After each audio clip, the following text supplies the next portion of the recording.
Hi, you are watching AppsTT Training. Control Panel Overview. The Control Panel is docked at the top of the workspace and below the menu bar. The Control Panel provides instant access to features associated with the selected objects or tools. Let's see if you select the text tool, relevant options appear on the Control Panel. The options in the Control Panel change depending on what kind of item or tool you choose. For instance, when you click on a text tool, you'll see text formatting options in the Control Panel as well as options to change the object's color, position, and size.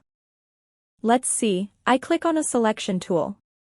The Control Panel provides access to document setup and preferences.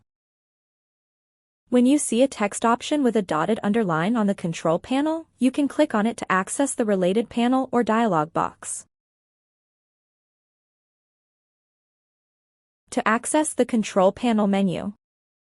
On the Control Panel, from the right-hand side, click on this button like the list view, and a drop-down will appear.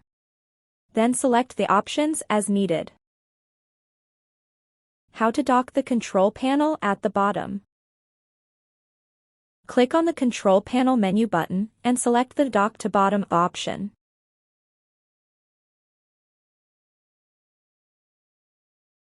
But I will keep the Control Panel at the top.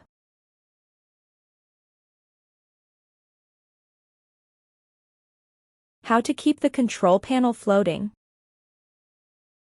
Move your mouse pointer to the left edge of the panel and drag the gripper bar away from its current location. Now, I will keep it as previously. Move the panel above the Document tab, and it will get docked. That's it for the Control Panel overview. If you have any queries, please comment below. Thank you for watching and see you in the next video.